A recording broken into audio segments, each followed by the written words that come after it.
जय श्री राम दोस्तों, आप देख रहे हैं YouTube चैनल ज्ञान स्टार प्लस। तो दोस्तों, आप सभी का हार्दिक स्वागत और अभिनंदन।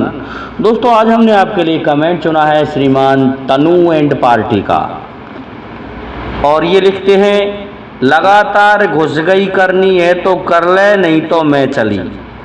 दोस्तों, आपका सीए सुखचैन भीमगढ़, अर्थात ये भीमगढ़ से हैं।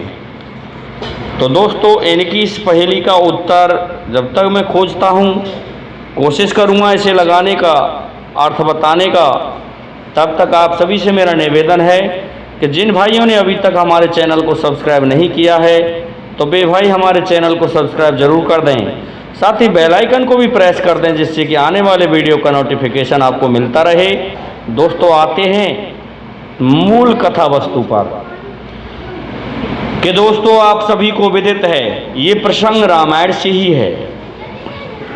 इसमें जब शाब्दिक अर्थ हम खोजते हैं कि लगातार घुस गई करनी है तो कर ले, नहीं तो मैं चली। दोस्तों, ये किसने किससे कहा था? देखिए दोस्तों, जब भगवान श्री राम ने अश्वमेध यज्ञ किया था, उस समय उन्होंने अपने अश्वमेध यज्ञ का घोड़ा छोड़ दिया, जिसके गले में चिट्ठी लिख के बांध दी गई कि जो भी इस घोड़े को पकड़ेगा उसको भगवान श्री राम की सेना के साथ युद्ध करना पड़ेगा। दोस्तों, घोड़ा दिग्विजय के लिए छोड़ा गया, चारों तरफ घोड़ा घूमने लगा, सभी जगह से घोड़ा लौट आया, लेकिन किसी ने भी उसको नहीं पकड़ा।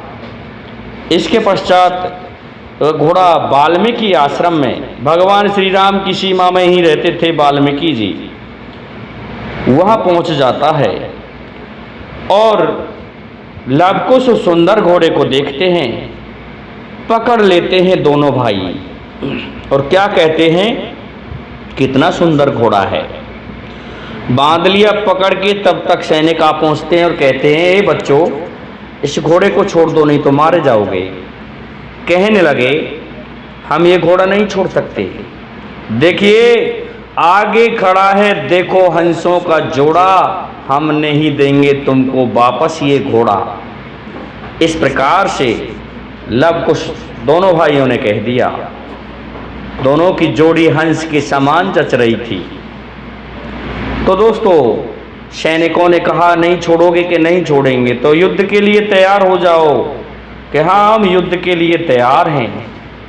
अरे तुम बच्चे हो, छोड़ दो, इस तरह से चंद्रकेतु ने कहा, लेकिन उन्होंने नहीं छोड़ा।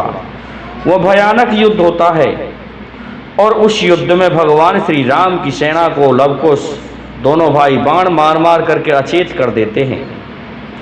इसके पश्चात भरत जी सेना लेकर के पहुंचते हैं, भरत जी को भी बेहोश कर देते हैं सेना सहित, लक्ष्मण जी को भी कर देते हैं, शत्रुघ्न जी को भी परास्त कर देते हैं, हनुमान जी को बांध देते हैं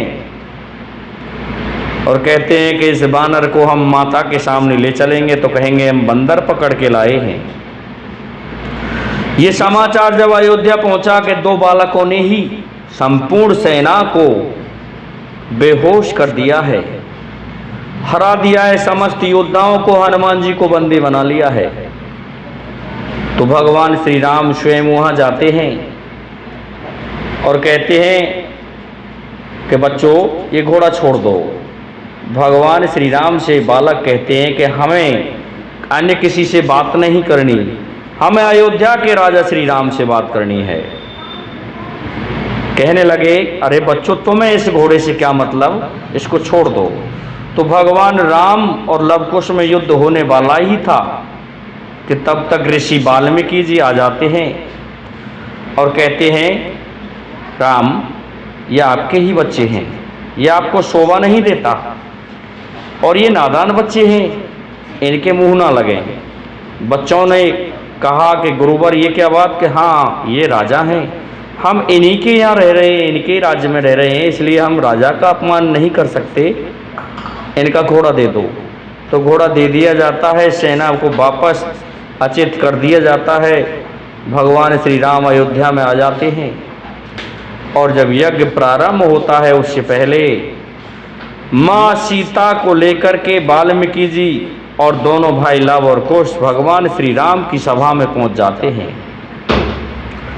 भगवान श्री राम से माँ सीता कहती है कि ऐसा है, मैंने यदि कोई भी पाप किया हो, स्वप्न में भी किसी दूसरे इंसान का ध्यान किया हो, तो मैं दोषी हूँ, मैं दोष रहित हूँ। इसी प्रकार से वाल्मीकि जी ने कहा कि आप सीता जी को फिर से अपना लें तो अच्छे रहोगे। हे प्रभु, ऐसा है, ये दोनों बच्चे आपके ही हैं, अन्य किसी के नहीं हैं। तो दोस्तों, दोनों बालकों ने भी अपनी बात कही और संपूर्ण अयोध्या में रामायण का प्रसंग सुनाया। जब उन दोनों को हाजिर किया गया तो उन्होंने यही कहा कि हम प्रभु श्री राम के पुत्र हैं, लेकिन भगवान राम मना करते हैं कि नहीं, मेरे हो ही नहीं सकते। जब माँ सीता ने कहा कि अब इस तरह से बात है तो हे भूदेवी, आप मुझे अपने अंदर स्थान दें, तो भूदेवी सिंहासन लेके प्रकट होती हैं। उससे पहले सीता ने कहा था कि लगातार घुस गई करनी है तो कर ले, नहीं तो मैं चली।